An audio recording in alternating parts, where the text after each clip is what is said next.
fresh air with Terry Gross kind of thing. And so I won't wait too long to introduce our guest of honor, man of the hour. Some people call him the space cowboy. Some people call him the gambler of love. Some people call him Maurice, because that's his name, Maurice LaMarche. Thank you. Thank you. So we're here to give you the... I was teased relentlessly I can imagine. with that song in junior high school, and so that has now become a positive corrective experience for me to have you introduce me like that. Thank you. How you guys doing today? Good. I was ill. Well? Very ill. If anybody came to the VA panel and expected to see me, I was actually up in my room, just shivering in bed. And I went out for breakfast and didn't. As soon as the breakfast came, the smell of it, I ran to the bathroom promptly. Yes. And so, yes, I woke up with a migraine, but it seems to have passed. I think knowing that I'm going to be being here with you guys, part of that, this brings endorphins to me. I actually feel better knowing that I'm among you. So thank you very much. Well, that just means that Maurice is a pro. Well, half a pro. I missed the VA panel. So. Well, yeah. We'll take it. Okay, thank you. Thank you for your kind understanding. Now, we here at BabsCon, we like to think of ourselves as environmentalists. We like to use all parts of the guest, not just the bits that everybody knows about. Right. Otherwise, it's a waste. So we're going to... Well, here's your canoe, okay? I got somebody who knows the joke. So we're not going to just dive into the stuff that everybody knows. We're going to go back. We're going to go back. We're going to get all Oliver Twist with it here, and we're going to go deep. Deep. Yes, deep indeed, my dear. I'm going to deep into the past, the heart of darkness. So now you're not actually American, are you? Not actually, and still not. I'm a Canadian citizen. Was born and raised in a few cities in Canada. Born in Toronto. Moved to Timmins, Ontario, a little tiny mining town in northern Ontario. Those are my first memories. The place regularly gets to like 40 degrees below zero with the wind chill factor. This is why I can still walk around in a t-shirt in 50-degree weather and just go, what cold? My blood is permanently thickened, and then back to Ottawa, Canada, and then back to Toronto. So wait, so you were born where Tara was? Yes, I was born in Toronto. Yeah, Tara and I are. I can remember Tara's family store very vividly on my trips downtown. So. But my understanding is that entertainment was something that you didn't think was possible for you. No, it's funny. Canada has done very well bringing us some terrific comedy. Second City and yes, Air Farce and things like that. And but when you're from when you begin your life in a small town. Even though one of the members of Kids in the Hall, another great Canadian contribution to comedy, is from Timmins. Do you know which one? I can't remember which one of the guys. Name them. I know it's not Scott, and I know it's not... Dave Foley, Bruce McCullough... McKinney. It's McKinney. McKinney's from Timmins, or from the surrounding Timmins area. So anyway, you just don't see it as like, oh, I'm going to be in show business, I'm in another country, not only just far away from Hollywood, I'm in another country. And I just didn't see it, but I saw there was this little show that was on local television called Tiny Talent Time. And I remember telling my grandmother, and I used to sing for my grandmother. I would sing Raindrops Keep Falling on My Head for my grandmother. And I said to her, Grandma, I think I'd like to go on Tiny Talent Time. And she went, don't be ridiculous. A little kid telling jokes. Sing Raindrops Keep Falling on My Head on Tiny Talent Time. So I just felt so discouraged by that, and I didn't know that this was possible.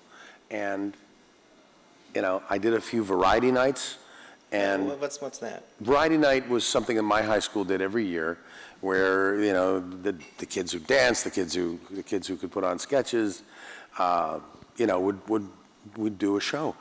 And I used to hang out at the local corner store and do my impressions to keep the hoodlums from beating me up. I would hang out in the pool hall, and I was a geeky kid, but they liked me because I made them laugh. And so all the tough guys kept me around, and I'd just be down in the pool hall doing Columbo impressions. Oh, that's a fantastic shot you made, sir. That's amazing. You banked that off. Unbelievable. You think you could do that with my eye? And so they laughed. They thought that was funny. And so one of them let the organizers of the Variety night go, you should have that guy on. He does impressions. He's terrific. So I, sat down with the two guys organizing it. They wrote me a 5-minute act, celebrities as waiters. It still survived in some form in my last, bit. Do you remember any of that at this point? Well, let's see. Yes, I do remember it. Let's see. Okay, so the first one was, celebrities, before they became stars, everybody had to take an odd job. And so here's Johnny Carson. And so, of course, I turn around, because all the impressionists turn around. Nothing actually changes. We're still the same person. So I turn around, be like, good evening and welcome to Chateau Maine, where the specialty of the house is smoked salmonella. So, happy to say that's my joke. I contributed that joke with the two guys.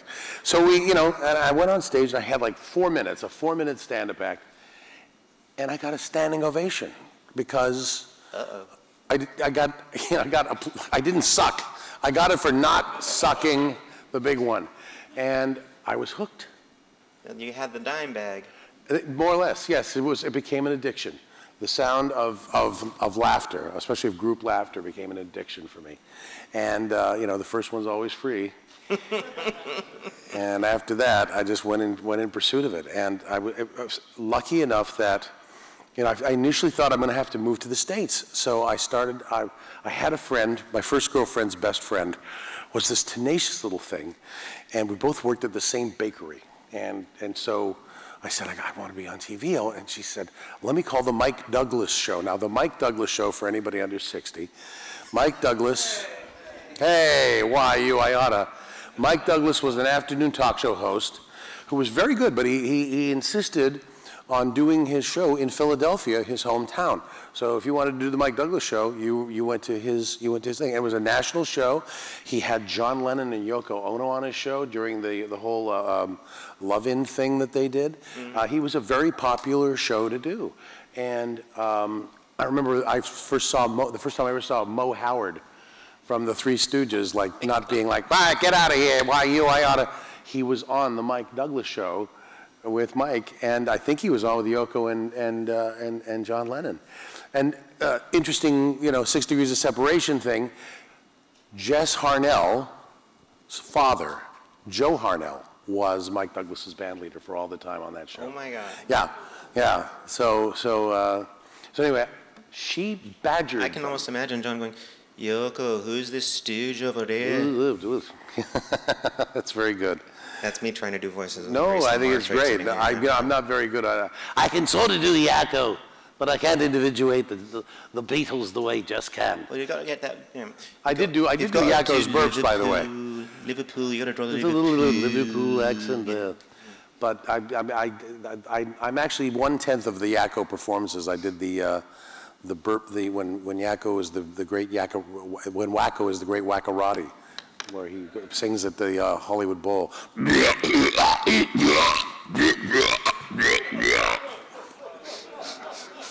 go. Thank you. Thank you. I have no uvula left, so I appreciate that. No, the uvula is a very important part of the body. It certainly is. Ooh.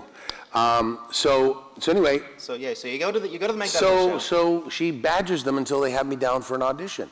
So we travel to Philadelphia, she, my girlfriend, and I, and I'm 18 years old, And I go into their offices, and this is the week they're dark. The show is in Los Angeles, so it's only like that talent coordinator and like 2 other people, and they stand there watching me do my act in the office. I do my 4 minutes for them, and they go, "Wow, terrific!" I mean, I heard some titters, some laughs, and they said, "Well, you've got really talent, but you're going to have to get seasoning, and you're going to have to like, pay your dues." And I was like, "Dues, seasoning? I don't understand."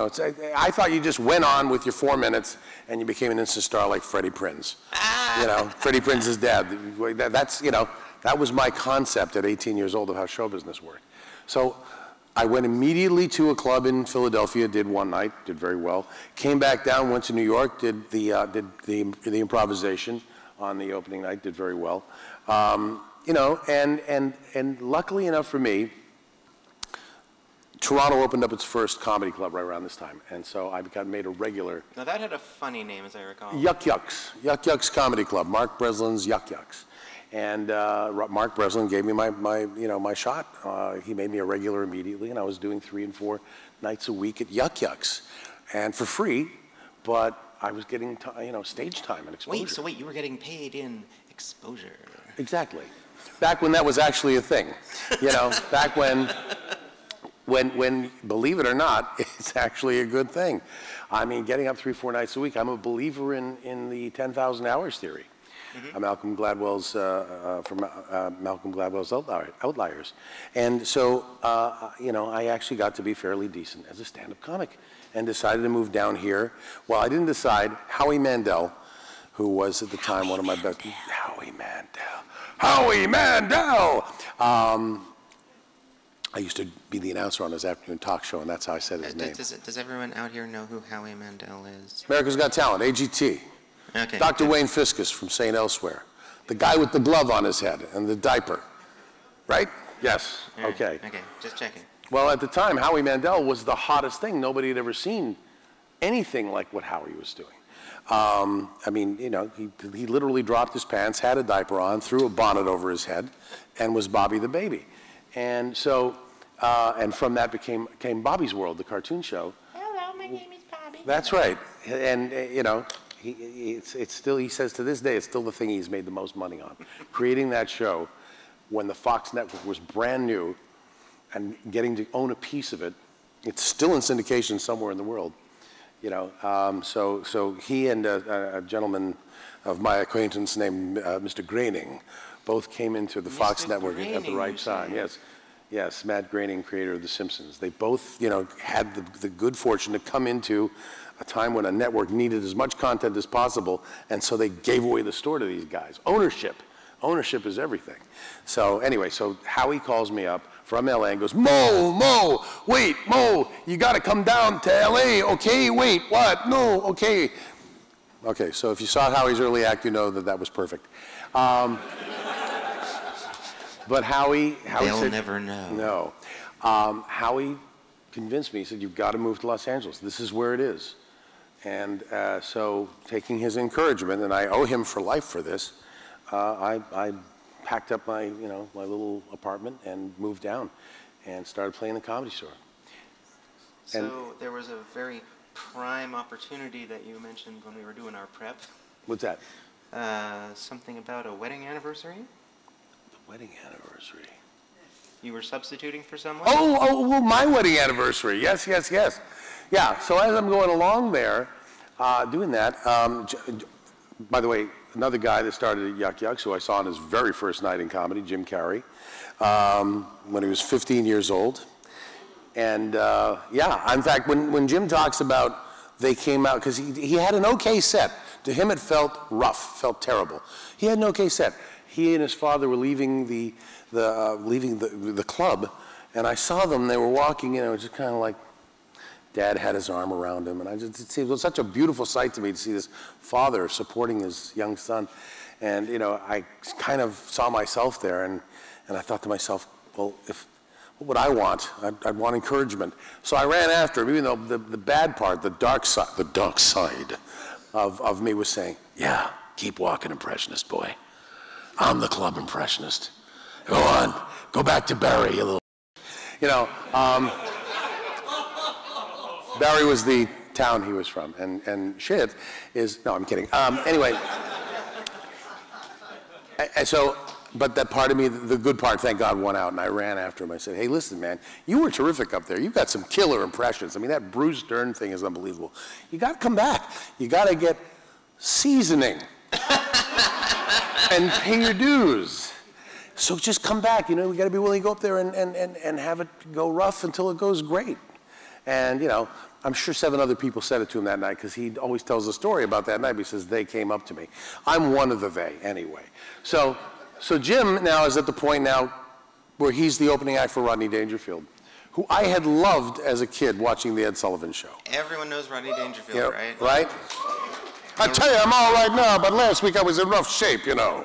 Yeah, last week I went to bed with an inflatable girl. Now I got an inflatable guy looking for me, okay? Rodney was my favorite comedian, and I get a call because this one fellow who manages Howie, myself, and Jim Carrey, David Holliff, so Jim has to fall out of the show, so I get asked to be substitute opening act. So on my first wedding anniversary with my first wife, the girlfriend who went with me to Philadelphia, I was his opening act in San Francisco at a theater in the round here that I can't quite remember the name of. They've demolished it, but this was 30 plus years ago. Couldn't tell you. And I killed. It was great. It was theater in the round, and I was like, I loved moving around and playing to the crowd, and you know.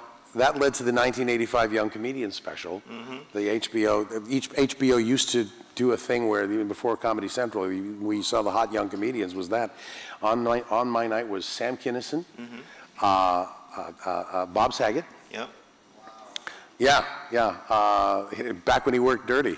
If you look it up, look up 9th Annual Young Comedian Special. The whole thing is on Funny or Die. Each comedian broken down.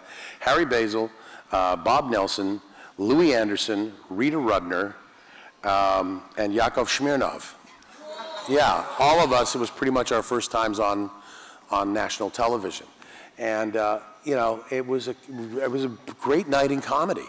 Kinison had never done anything. Nobody would book him anywhere. And Rodney, you know, I was on the tour bus with Rodney. Rodney said, hey, Maurice, I got one spot open, you know. By the way, this is my Rodney. This is the way he would sit with a bathrobe that was coming open. And I'm on the tour bus with him, and he was always in a bathrobe, and the man's body was a terry cloth repellent. He had like an energy field that repelled robes. And it just was always coming open. He said, hey, Maurice, man, tell you what, I got one spot open on my Young Comedian special. I know you're on it already, but who do you like? Who should I put on there? Who's hot? Who's new? Who's young? I said, Rodney, I've got to tell you, Sam Kinison has got a new act where he just kills it. You know, he's destroying people now. Because Sam used to go on at 2 in the morning, and there would be like just a handful of comedians who would stay around for him and a couple of uninitiated tourists. And Robin Williams, I'd be standing in the back with Robin Williams and Freddie Asparagus, and we just watch Sam die, but being brilliant while dying because people just didn't get him. The comedians got him. But he finally got smart and rewrote his act to be a little more crowd-pleasing. And Rodney said, I don't know, man, Sam, I love Sam, but he can't cook in 5 minutes, you know? We only got 5 minutes on the show. And I said, Rodney, you've got to take another look at him because he has a meeting out of the palm of his hand with this 7-Eleven bit. And so he does it. He calls Sam up, he goes to see him, and puts him on the show. So, yeah. And so that was Sam's like entree into the lifestyle that eventually destroyed him. Oh, God. Anyway. So things were looking up for you in the stand-up world. Next thing you know, you're at the Comedy Store. I am. The Comedy Store. Yeah, I'd been a regular at the Comedy Store for a little while at this time, and it was a very good time in my life. I thought I was, you know, on my way to being a comic, but then, you know, I'm there, and my William Morris agent, the guy who discovered me, a guy named Aaron Cohen, brings Nina Nisenholtz, who just started the voiceover department. And she sees me, and she says, how would you like to do voiceovers with all those cartoon impressions, with all those impressions you do? You could do animation. And I said, well, I heard that was a closed door. you know, and I had been friends socially with Frank Welker because Frank Welker and Howie Mandel were good friends. And Frank, this is the beauty of Frank Welker. Frank Welker, like, saw me do stand-up, said, "You're great, I'm gonna start telling people about you." So for a year, I go sign with William Morris for voiceover, and I'm her very first client she's ever signed. And every audition I go to, the casting director says, "Oh, you're the guy Frank Welker was telling us about. Oh, Frank Welker told me about you." You know, the generosity of spirit of Frank Welker, and if you don't know who Frank Welker is, look him up on the IMDb, but don't print it out, because his credits are 54 pages long. If you print it out in a 14-point Times New Roman font, you'll waste 54 pages when you could look at it on the thing. You know, we're environmentalists here, so just look at it on your screen. But it's amazing what Frank Welker has done, and I'm proud to call him my mentor. Frank's first gig in animation was the voice of Freddy on Scooby-Doo. Whoa. In 1969. He's 71 years old, and he's still the voice of Freddy on Scooby-Doo. And working with Casey Kasem. And working with Casey Kasem. Yeah, I mean, and he's both Freddy and Scooby-Doo now, because the great Don Messick passed away. But Frank, man, I mean, you know, he's the grand poobah of this. And my first job, after auditioning for a whole year. Right, it's a rather famous role too, Yeah, isn't it? Yeah. after I finally booked my first job, was Inspector Gadget's boss, Chief Quimby. Can you give us a little Chief Quimby? "Here's your assignment, Gadget." Gadget!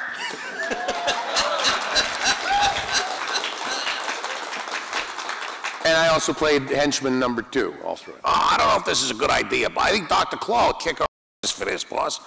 You know, and Frank was always the other henchman, and Dr. Claw, and Brain the dog.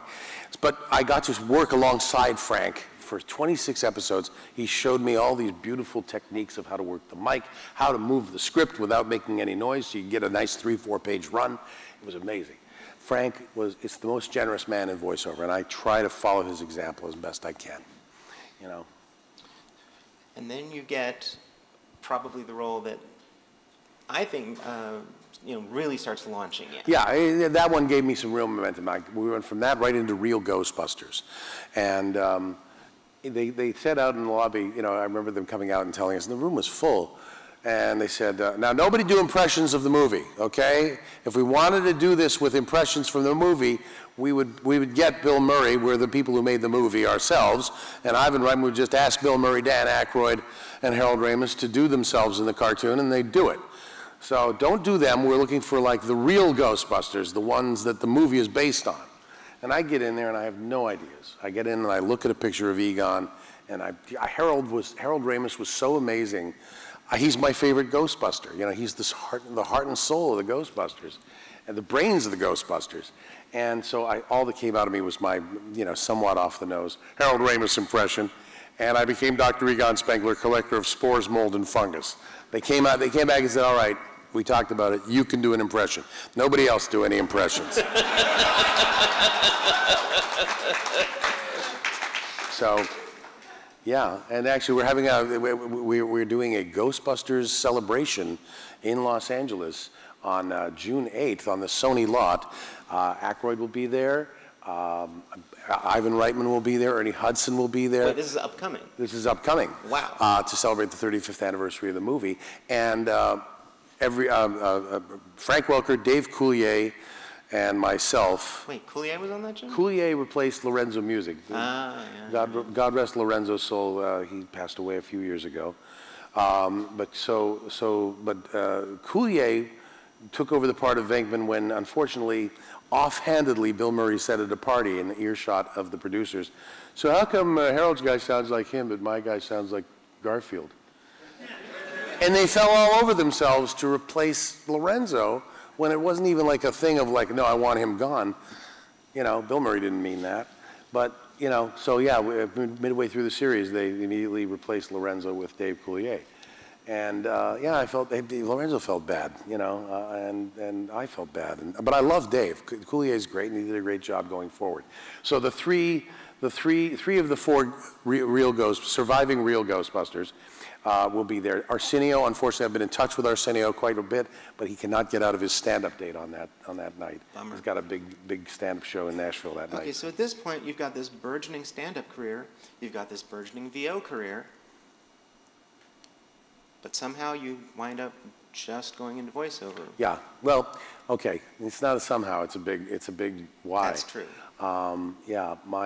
In the middle of all of this, sort of upward momentum, I come home from picking my wife up from the airport, and she's been off in the Philippines making a movie, and I get the terrible news: my father has been killed, and he was murdered by a man who had been his friend his entire life. But who they'd had a falling out a couple of years before, and it turns out this man was a psychopath. And so my father was shot and killed in the lobby of the Royal York Hotel in Toronto, and I went down the rabbit hole of depression, drugs, alcohol, and stand-up comedy left me, because my dad, see, I didn't have the typical showbiz dad who said, "What? You should have a backup plan." I had the dad who, in my younger years, my first memories of my father were watching him do the news on local television in Timmins.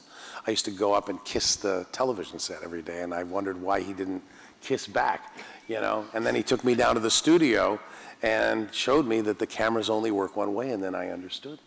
But You thought he was really in there. I thought he was in there, and the TV worked both ways, and that he had like a screen where you could see everybody who was watching. So I'm 4 at the time, And so, anyway, my dad was my hero, and as I say, he had that time in the entertainment business, and then he left it because the money wasn't coming fast enough for him. He was a salesman by heart, just by what his skill set was. So he went into sales and became a very successful salesman. But he started out when we moved to Ottawa. He was in the same station as Peter Jennings and Alex Trebek. You're kidding. It was the three of them were in the makeup room at the same time. So, maybe if he'd have stuck with it, who knows? But anyway, he knew what it was to want to be in entertainment. So he said to me, "Look, you're not a work-a-day kind of guy. You're not going to be. You've got to follow your heart, and you've got talent. You've got to follow your dream." And he said, "I'll support you in anything you want to do." So I did have his support to become a comedian, and he came out to every show whenever he could, and he'd sometimes fly thousands of miles to come see me. He was in Europe, and I remember when I first played Vegas, he flew in from Europe just to be there for my opening night. And so when I lost him, I knew I'd never see him out there in the audience again or have him backstage with me. And so stand-up comedy lost a lot of its appeal for me, because it was the thing that he was most proud of, that I'd made something of myself in that. So along with going down, as I say, the dark hole of drugs and alcohol, I just, almost swore off stand-up. I was like, can't do it. But the voiceovers I could still do, and so I still, even though I was stumbling drug addict, I could still show up to sessions and to try to, hold it together. And, I was able to maintain that for about 3 years until I couldn't. And thank God I met a group of friends who also don't drink and use one day at a time.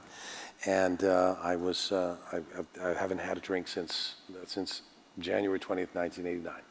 Or drugs. Yeah. 30 years. 30 years plus. And if, just so all of you know, who was at the Toasty Writer panel last night? So there this man is, 30 years clean and sober, right around, I don't even know how many panelists were on that thing, just getting shit-faced. I don't know if I can say that here, but I think I just did. And or you could say what Morbo says, fit-chased. Anyway. That's true. And he's managing to be just as entertaining as them without a lick of alcohol in his system. You're very kind. Well, I mean, I think it's because you have no shame. I always look at it, though, this way. Somebody else's drinking is none of my business, If somebody wants to stop drinking, then it becomes my business. And I try to help them the way those first friends and friends that I have now help me one day at a time. So you cleaned yourself up. Yes. Which is impressive as hell. Thank you. And at that point, some new doors opened up for you. Yes, thank goodness. Right around the time I was clean and sober, which was 1989, and I went through that year, you know, just doing little bits and things here. I was very lucky to get the job of being the voice of Toucan Sam in 1987. So, yes. Follow your nose, it always knows. Kellogg's Fruit Loop cereal with natural orange, lemon, and cherry flavors. So, thank you. I've done it ever since. It's the longest I've ever kept a job. There's holding auditions for this new show called Tiny Toons. And I hear that Steven Spielberg is the producer of it, and he wants his whole thing is making funny cartoons, like returning to the 1940s and 50s feel of Warner Brothers cartoons. And so I read and I get the job of Dizzy Devil. And thank you. Yeah, we did. Can you give us a little Dizzy? Oh, yeah, bunny, yummy, dizzy, love, pizza roll. He's sort of the embodiment of ADHD, you know, spinning around. And walking id monster. Yes, exactly. And you know, they didn't have that diagnosis for me when I was a kid, but I sure as hell would have been diagnosed if they. Well, thank goodness no one gave you Adderall. Oh, thank goodness. Yes. Yes. Can you imagine me on Adderall? No, I'd probably I'd still rather be not, on really. it. No, thank you. So anyway, so I got that, and then when they did the first auditions for the new Spielberg show, Animaniacs, I was lucky enough to be the first person they read on the first day of auditions at 9 a.m. And I was like, I'm habitually, it's not a good thing, but I'm habitually late. About half the time I'm 5 minutes late for sessions. Yeah, it's, you know, it's just not, it's something I need, I don't know how to correct it. I suppose leave the house 5 minutes earlier. But, overrated. But this time I was 15 minutes early for the audition, fought the morning traffic, left my house at 7:30. And, you know, I was there, and they handed me the copy, and I read for Yakko and Wacko, and I read for Squit, and I read for Pesto, and I read for Bobby, and I read for this new character called Brain. And I looked at that picture, and I saw Orson Welles. I mean, that's what I thought. I thought they were like, oh, because I was kind of known for this. Every time there was a mic check, you know, or any kind of thing, I would just do this outtake tape of Orson Welles doing a frozen peas commercial. Yeah. Okay. So, how did before we let's just do a little tangent. How did you doing Orson Welles just start? Where did you discover? Well, I the became Orson Welles first voice? fascinated with him and his voice in 1967 Casino Royale. I mean, the two people that stood out to me from that film were Woody Allen. With the, you know, I mean, I kept repeating that line. Yes, so yes, I undress them and tie them up. Yes, it's, absolutely. And Orson Welles, I'm going to have that check, Mr. Bond. And so, 1984, New Year's Eve, I'm on the job from hell. It's a 12-hour session. I missed my New Year's Eve party because of this job. So, Phil Proctor from the Firesign Theater gives me this tape to cheer me up, and it's all celebrity outtakes before that was a thing. And so I'm listening to it, and the very first thing on it is this outtake thing, and I'm playing it backwards and forwards. I mean, every time it starts, I can't believe that here's Orson Welles being as real as he gets, and he's still this. It sounds like the dialogue is so brilliant, it's written for him by him, you know, and Mankiewicz. Anyway, so it starts like this. We know a remote farm in Lincolnshire where Mrs. Buckley lives. Every July, peas grow there. Do you really mean that? Yes, I'd start about half a second late. Don't you think you really want to say July over the snow? Isn't that the fun of it? Well, if you could make it almost when that shot disappears, Orson, it'd make much more. I think it's so nice that you see a snow-covered field and say every July peas grow there. We know a remote farm in Lincolnshire where Mrs. Buckley lives. Every July, peas grow there. We aren't even in the fields, you see. No, we're not. We're talking about them growing, and she's picked them. I don't understand you then. What must be over for July? When we get out of that snowy field. Well, I was out. We were onto a can of peas, a big dish of peas when I say July. You are? Yes, always. I'm always past that. That's about where you say July. Could you emphasize a bit in July? Why, that doesn't make any sense. sorry, there's no known way of saying an English sentence in which you begin a sentence within and emphasize it. Get me a jury and show me how you can say in July, and I'll go down on you. That's just idiotic, if you'll forgive me for my saying so. That's just stupid. In July. Love to know how you emphasize in July. Impossible. Meaningless. I think all they were thinking about was they didn't want. He isn't thinking. Also, we have one last one. It was my fault. I said in July. If you could leave every July. You didn't say it. He said it. You're a friend. Anyway, I won't do the whole thing for you. Well, it's amazing you remember all of that. Oh, I could do it to the end, but it gets a little dirty. So okay, getting back to Animaniacs. As if it didn't already become a little dirty. And Sorry. Trigger warning, Orson Welles swears. And so we've already done a bit of the Orson Welles / Brain voice. So let's talk about some of those other roles that you played on Animaniacs. Well, they by the way, so based on my looking at Brain and his furrowed brow and his jowly cheeks, I think Orson Welles. They didn't have Orson Welles in mind. There's a writer named Tom Minton. If you look him up on the on IMDb, you'll see that's the Brain's face as a human being. And he used to write with Tom Ruegger at Hanna-Barbera and was writing on Animaniacs. And that's who he was based on. And Tom Minton is a genius. And he talks in a very monotone way, and everything he does is very fast. Because mine moves so fast, but he's got a wealth of knowledge that's unbelievable. And if I'd have done that, I think they would have gone next. But they booked me right on the spot. Ruegger and Andrea Romano just said, that's it, we found Brain. Okay, no more Brains today. Which is a shame, because I know that they had John Delancey on the list to read for Brain. I know. I found out later that Delancey was like going to be the next person to read for Brain, and they just told him not to bother. But you know, they booked me right at that point for Brain, and it took them 2 days to find Pinky, my dear friend Rob Paulson. Yeah. But at the end of day one, the front runner for Pinky was John Astin, TV's Gomez from the Addams Family. Oh my! Wouldn't that have been fun? That could have been fun. I mean, I love it. I love that it's Rob, but John is just amazing. So, okay, so which just to remind the crowd, who were some of your other famous voices? Oh, I played Squid the Pigeon in The Goodfeathers, the Ray Liotta pigeon. As far back as I can remember, I always wanted to be a good feather. And I played a lot of the nemesis of Yakko, Wacko, and Dodd. The first one being Michelangelo. What have you done to my beautiful ceiling? They covered it up. It's covered in naked people. We like painting naked people. You know, there's evidence is here. I played Miles Standish as Richard Burton. Oh, my PT pajamas, I loved him so. And Willie Slackmer. Willie Slackmer was a take on William Shatner when they're all out for karaoke.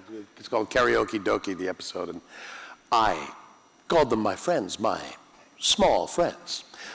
I'd like to read Lucy in the Sky with Diamonds. So. Oh, yeah, okay. The spoken word album. Oh my God. She packed my bags last night. Pre-flight. 0 hour. 9 a.m. And I'm gonna be high. In case guide by them. In case any of you don't know about this, there is actually, so help me God. Oh my God, yes. A musical album that you can find if you look hard enough called The Transformed Man by William Shatner. And it is hilarious. Yeah, it's brilliant in its own way. And then he came back and did an album with Ben Folds in the last 15 years. Still all talk singing stuff, but you know, I think it was nominated for a Grammy. Yeah. No, I'm convinced Shatner's a genius. I really am. First of all, his genius was when the outtake tape of him came out, of him berating a guy doing directing him in a Star Trek game. I don't say sabotage. You say sabotage. I say sabotage. Spock, sabotage the system. You know, that thing. It goes, please don't tell me how to do it. It sickens me.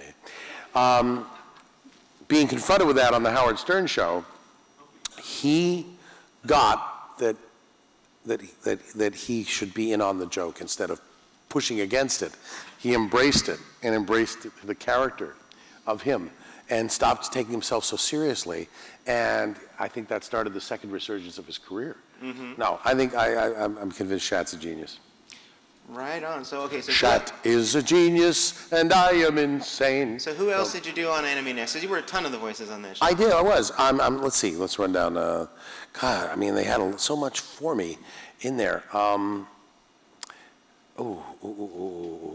you know any? Can you think of, is there one you're thinking of? You realize I'm completely blanking. Okay, all right, so am I. Well, that's fine. I'm not good at remembering my resume. Let's just go to Pinky and the Brain. All right. You guys want to go to Pinky and the Brain? Okay, I think they're happy with that. Me too. Me too. Pinky and the Brain, we did the first episode that we recorded was the one with Jeopardy, the one where they're on Jeopardy.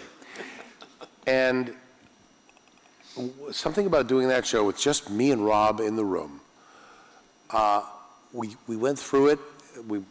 We kind of hit the notes of that, you know, that Pinky's the annoying one and Brain's the slow burn one, and all that. And there was something that we didn't know it was magic. We didn't know it would be a hit. But at the end of the episode, we just went, that's one of the smartest things we've ever read. I love these guys. I hope they come back. You know, do you think they'll be back? I hope so. Gosh, let's do those guys again. Because Animaniacs at the beginning was just seeing, you know, taking spaghetti noodles and throwing them up against the fridge to see which ones would stick. They had so many things that they did. And, you know, like Katie Kaboom didn't last. Katie Kaboom was, you know, a pay into, you know, teen angst. And, you know, they made 3 of them or 4 of them and then went, okay, it's enough with Katie Kaboom. We get the point. Teenage girls exploded their parents. You know, but Pinky and the Brain came back and back and back. And the plots to take over the world got zanier and, you know, less and less realistic. But they realized what they had there was the story of a friendship. And dare I say a bromance? A bromance indeed. A brain man. A brain man. A brain man. A very tender brain man. It certainly was. And they realized that it's not the plots to take over the world. They can be as zany as they want. People are tuning in because Pinky and the Brain love each other. And Pinky has no trouble showing it, but Brain wouldn't show it unless it was going to save Pinky's life. And there's a couple of instances where Brain does, you know, and Pinky does. And that's what we're watching. We're watching that. Even at the cost of the plot. Of the plot to take over the world. He will abandon a plot to take over the world if it means that something bad will happen to Pinky. So, you know, that was the magic of Pinky and the Brain, and we watched that. So it's kind of like its own friendship is magic thing, you know, or magic is friendship. But that's what made it so great for us. And Rob Paulson and I, just as an extension of that, have become the dearest of friends. You know, we're still, even after, you know, after the show ended, we still stayed in touch. We still grabbed lunch and. You know, that chemistry is obvious every time I see an interview with you two or an appearance with you two. It's plain to see that you two are more than just work colleagues. Oh, I love the man. I love the man. And we probably text or call each other 3 times a week. See, I was dying when they got you for the show and they didn't get Paulson, and I was like, I only get to book Maurice? Not that. Okay, wouldn't that have been great? Let's not make it sound like, oh, only Maurice. But well, Rob, I think Rob was in. He guested a couple times on the first iteration of Pony, the long ago one. But I know that you're all about. A Gen 4 show. You're a Gen. What's that? Rarity's dad. There you go, Rarity's dad. That wasn't Paulson, was it? No, Rarity's dad was. Oh God, that was like one of the. It was like Drummond or somebody. Peter New. Peter New. All right. Well, I know Rob did something on Pony because I told him I was doing this. Old Pony, on Old Pony. Yes. Well, hell, so did Scott Menville. What's your point? All right. Anyway, so he couldn't come to this. So anyway, but yeah, I would love that. I would have loved that. It wasn't one of the episodes where there was some kind of accident involving a microwave and non-dairy creamer. And non-dairy creamer, because nobody knows how a microwave works, or either one of those works. And then it comes out later in the episode. Yeah, everybody knows how they work. But not both of them together. But not both of them together. Indeed. Yeah, that was our first primetime episode. We got spun off to Sunday nights. They figured we'd be competition for The Simpsons. Unfortunately, they didn't put us opposite The Simpsons. They put us opposite this little show that never went anywhere called 60 Minutes. ratings powerhouse 60 Minutes. It still wins Sunday nights, all these years later. I'm Morley Safer. I am the brain, and I'm over on the WB. Watch me there. Well, you know, so there have been shows where you've been a lot of the characters. One of which I think is dear to many people's hearts in this room is Futurama, where any voice that isn't Billy West or Bender is any male voice that isn't those two is pretty much you, right? I did take the majority of the male guest voices on the show. I mean, yes. You are, after all, the master of the dramatic. Buzz Calculon, the star of all my circuits and owner of unholy acting talent. And I'm also Morbo, the newscaster. In fact, when your president came out with his little theory about windmills causing cancer, I screamed, "Windmills do not work that way," at my television set. And your good friend Richard Nixon. Oh, and my dear friend Richard Nixon, yes. Weren't you a high potentate of some sort on that show? Oh. A king. Or the... Oh, you mean Lur, ruler of the planet Omicron Persei? Yeah, that's the guy. Who sounds nothing like Morbo, as you can hear. Not at all, no. Here is Morbo, and here's Lur, ruler of the planet Omicron Persei I-8. Totally different guys. Well, I think Morbo is more aggressive, and Lur is more of a doofus. Lur is hapless, and Lur is, I think he's just a slight bit higher in pitch, just a little bit. Morbo is very stentorian, because he does the news, so he must pronounce every word correctly. And so, and Lur wants to eat people, Morbo wants to conquer them. And good old Kif, of course. Oh, Lieutenant Kif Croker, yes, I feel so sorry for him. He has to shave, he has to manscape Zab Brannigan. Oh my gosh. Well, and of course, that's a voice that's very different from these bombastic ones. Yes, no, I mean, I go all over the spectrum with Futurama. There's also the Don Bot. Let me mafia things up a little bit for you over here. Clamps? Give him the clamps. You want the clamps, boss? I'll give him the clamps. I'll clamp every single one of yous. Clamp up and down. Hey, a personal favorite of mine is Hedonism Bot. Oh, my, yes. Do you know it's impossible for me to do Hedonism Bot without doing this? I am not surprised. The engineer constantly has to come out and move the microphone, and he's a very handsome young man. Ooh. Or for that matter, you've done some very notable secondary voices on Rick and Morty, quite the popular show. Gentlemen, there's a solution here you're not seeing. Yeah. Good old... Permit me to emancipate you from your own inferior genes.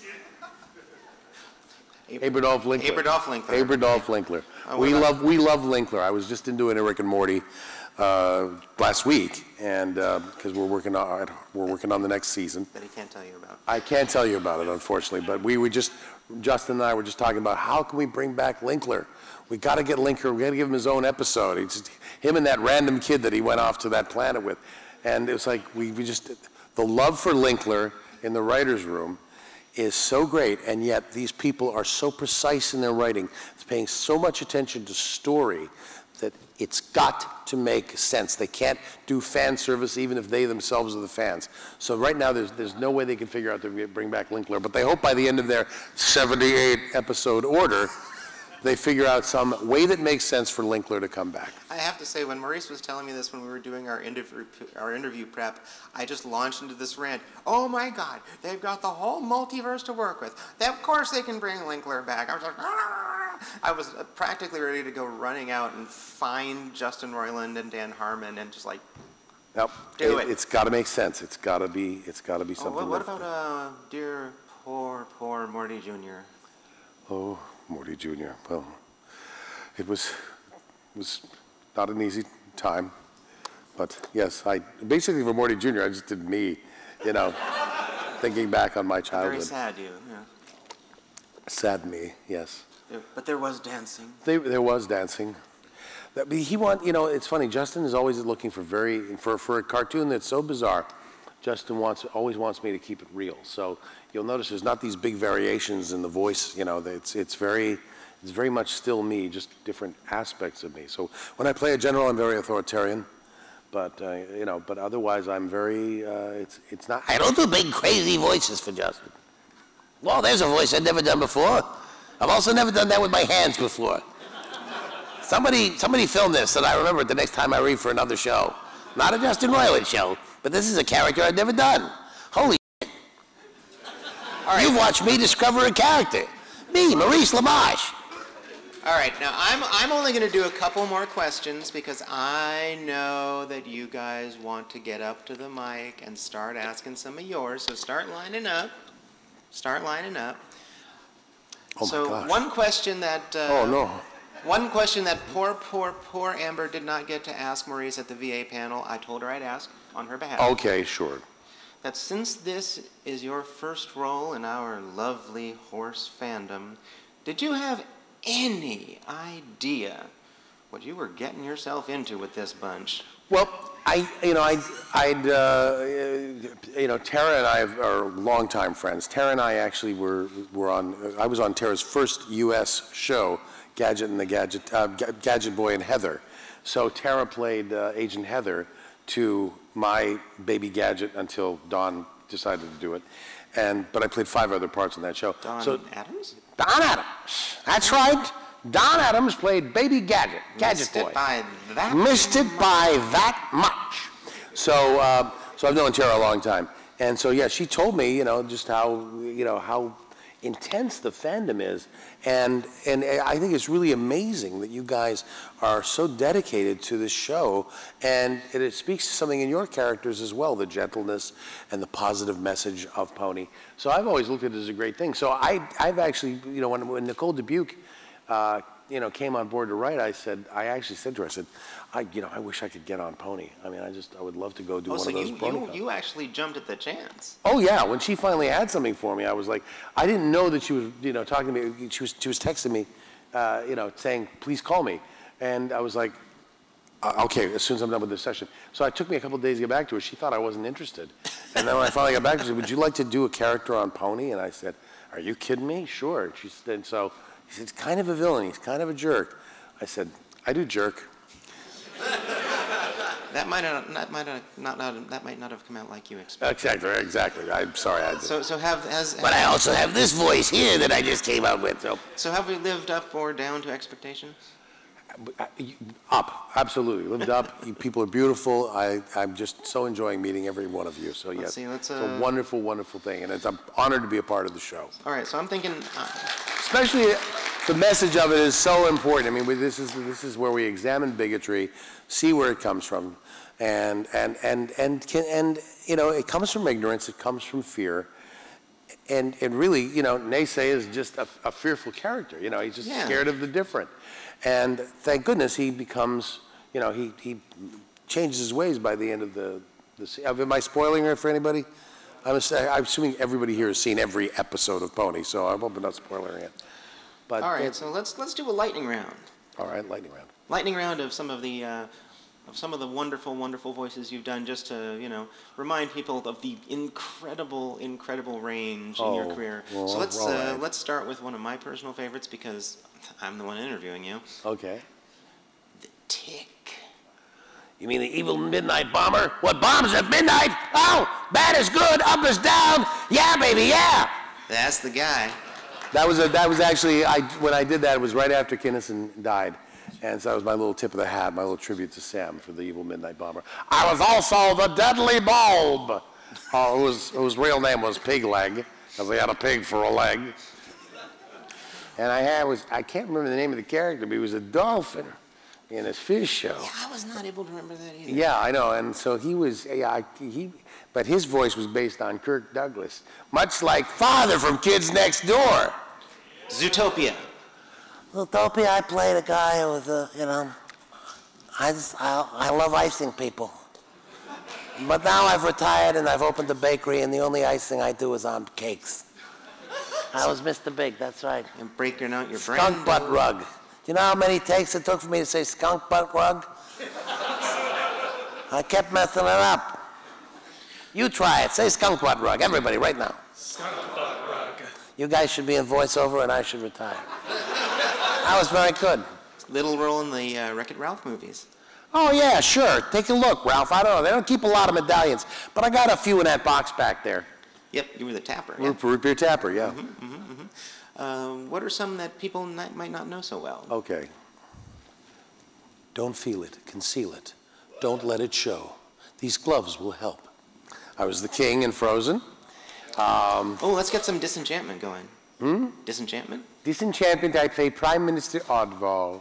Yes, who's got a particularly dark side to him that you'll find out about in season 2. And does anyone here remember The Critic? Anyone? Anyone? Yeah? Yeah? Can you give us a few voices from The Critic? Because you were a lot of Well, voices for one on thing, The I was Jeremy Hawke, who was the critic's best friend, Australian movie star, sort of amalgam between Paul Hogan and Mel Gibson. And so, yeah, that was, in fact, Jeremy Hawke hosts a Saturday Night Live show, and turns out he does a terrific Johnny Carson. Gee, I wonder who they got to play that. There was also Shackelford the butler. Good afternoon, adopted Master J. And I did almost all the celebrity impressions in the show. Yeah. like particularly Orson Welles. Yes, I did do Orson Welles. Rosebud. Yes, rosebud frozen peas, full of country goodness and green. Wait, that's terrible. I can't believe I said that. I'm leaving. All right. Just a handful for the road. Oh, what luck. I found a French fry in my beard. And what about Mrs. Pell's fish sticks? Mrs. Pell's fish sticks. They're even better when you're dead.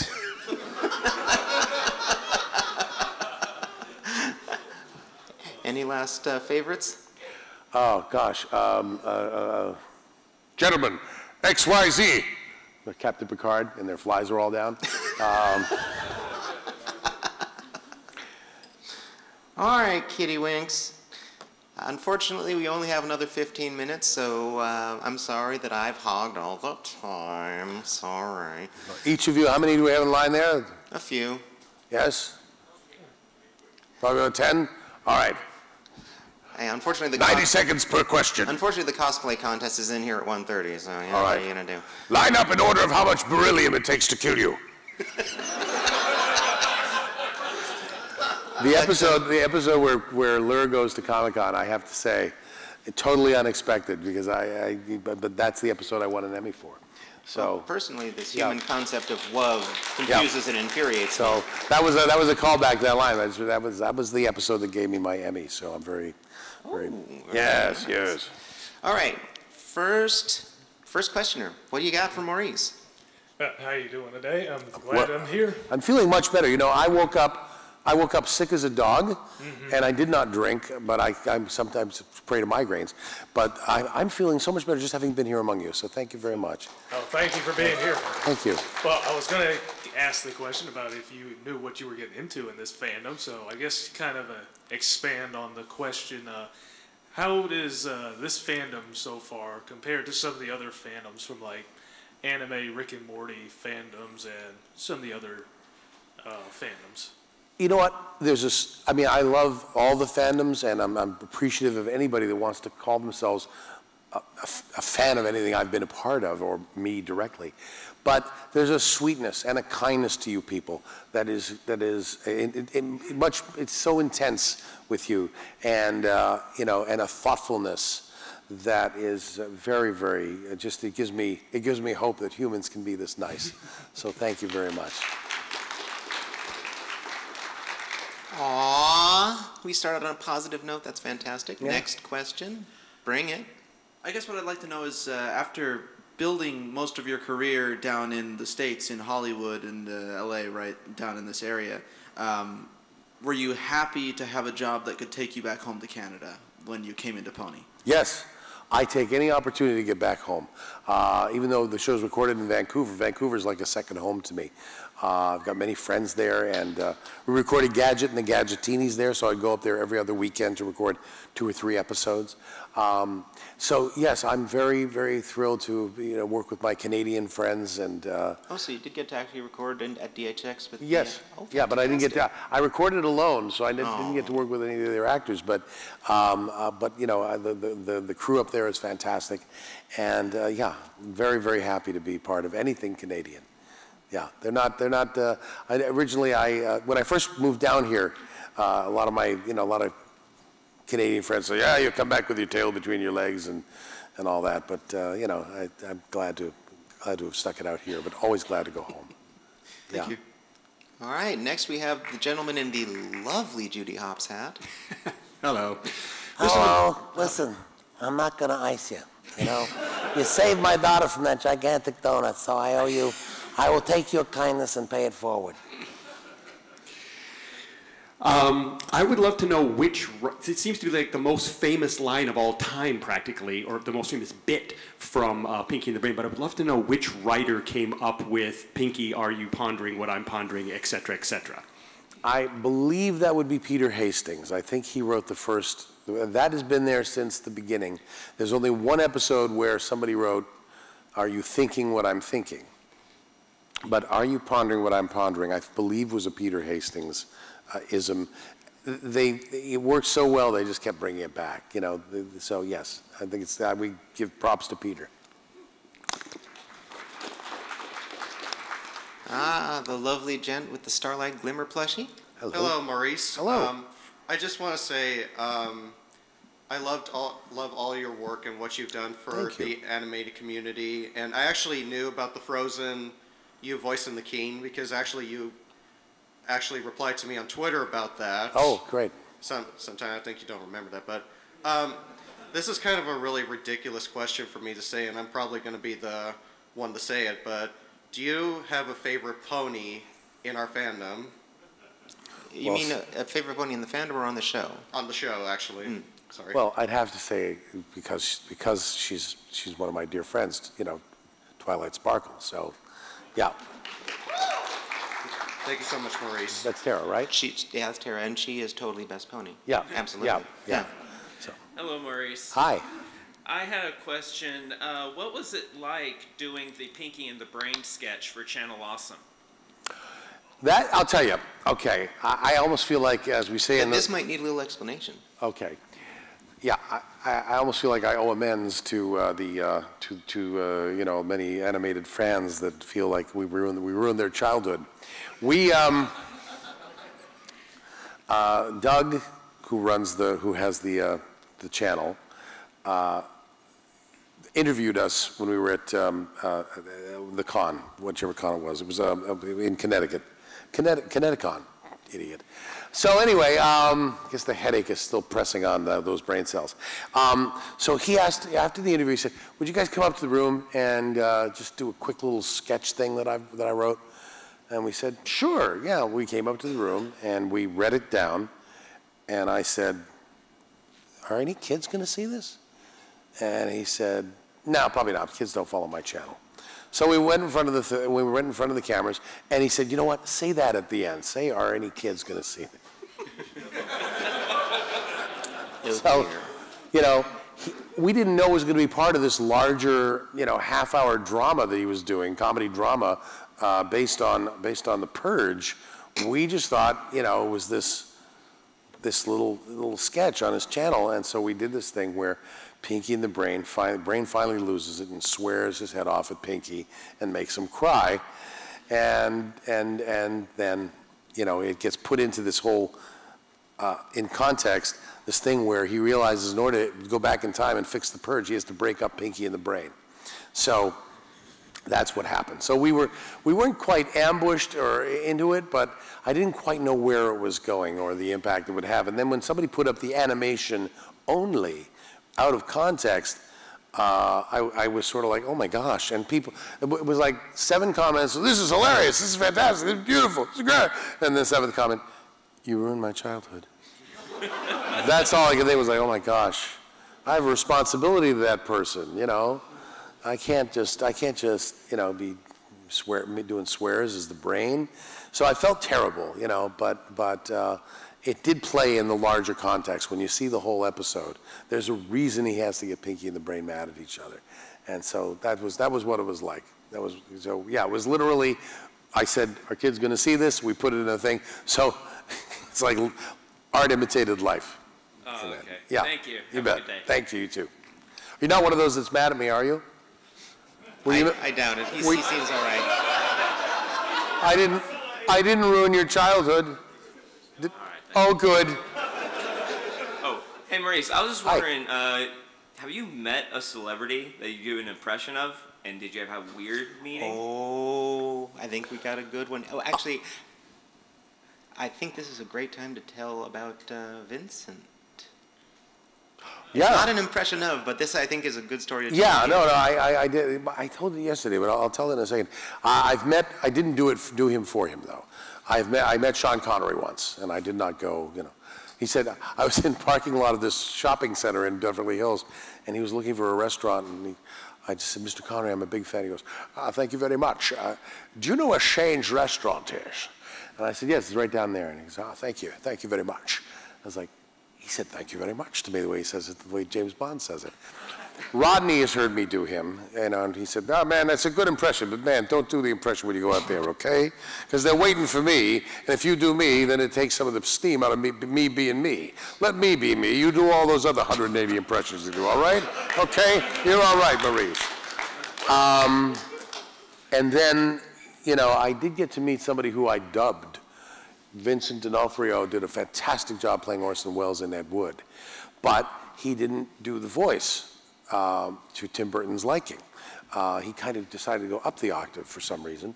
So Burton, being a fan of animation and being an animator himself, just went, we'll get the guy who does the brain. So I went up and dubbed that entire scene between Johnny Depp and Orson Welles in Ed Wood, and I thought, you know, after I was done, I thought, oh gosh, I hope Vincent D'Onofrio doesn't hate me. I walk around worrying people will hate me. I worried that man would hate me. So finally got to meet him at AwesomeCon a couple of years ago, and he was very nice. And he said, no, it's Tim's movie. If that's what Tim wanted to do, no problem at all. And you did a great job. And I said, so did you. And we still trade tweets or DMs, and you know, so it's good. Yeah. Excellent. Thank you, sir. Thank you. Next question. Wow, it's you. Wow, it's you. I met you outside the hotel, and I Yes. came off as kind of a spaz, so I apologize. No, you didn't. And also, I'm sorry for that comment about ruining my childhood. I didn't mean it. Oh, no, not at all. You sure? Mostly. Are you sure we're okay? We're good? We're good. Yay. You, All right. I love you. Excellent. I love you more than words. It's such a cliche, but we all mean it when we say we got to grow up with your voice. Thank you. Oh, just pierces right through our hearts. Well, it's very kind. Thank you. I was wondering, And I don't miss the honor of that and the responsibility of that, by the way. So thank you very kindly for letting me into your childhoods. oh, our pleasure. You could have switched the channel. You fools! There were only 12 dials, though, back in the day. That's true back in the day. I remember those days. But so that being said, I wonder if we could get a command performance by the great Wackarati. Oh, boy. Just a quick one. Let's hear.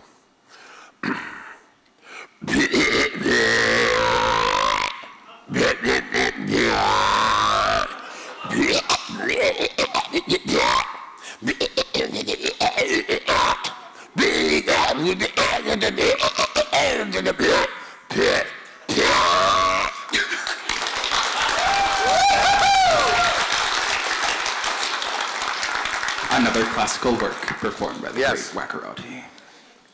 Ooh, thank you, my friend. Oh, by the way, I was also the narrator for that. And now, the great Wackarati.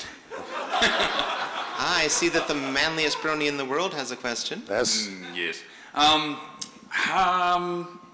Did you know of Postmodern Jukebox before they called you? But Rob Paulson was a huge fan of theirs. I had never seen them before. I discovered their music on the way to the shoot. Wow. Yeah, I didn't know what they did. I had no idea. Rob called me up because it was originally just going to be Rob, and Rob said, you know, why don't we see if Mo wants to come? So they said, you know, bring a white shirt, and we've got suspenders, and you know, you'll be a bartender. And so I went down to the mansion where they shoot it, and so while I'm driving there, I've got them up on my iPhone, and I'm listening to the YouTube, and I'm going, these guys are good. Holy crap, these guys are amazing. So when I got there, I kind of knew what to expect. But they do that music live. When they make those postmodern jukebox videos, they're not lip syncing. It's like live, one take, static shot, and they do it perfectly, or they go back and start again. We ran that thing 8 times. Rob and I totally improvised our little sketch behind the bar, and it was a great night. We only blew 1 take. Otherwise, we made it to the end of the song each time. Answered all of the questions I had. Thank you. Thank you. They're brilliant. Next question. If you guys have not seen it, YouTube, Postmodern Jukebox, watch all their stuff, but there's one thing. They do the theme song to Pinky and the Brain as a torch song. Yeah, and it's the vocalist, I think her name is Michelle Gaglia. She's amazing. She's beautiful, and her voice is fantastic. So yesterday at the script reading, you mentioned that Pinky keeps getting control of the Trump bot. Yes. Is Brain the one doing the hirings or the firings? Of course I'm doing the firings. I must weed out the chaff from the grain, my friend. Yes. Basically, it breaks down like this. If Trump has done something you like, it's me. If not, it's Pinky.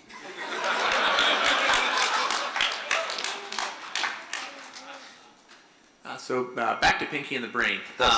What was your reaction and also the reaction of the rest of the cast when they decided to bring in the Elmira character?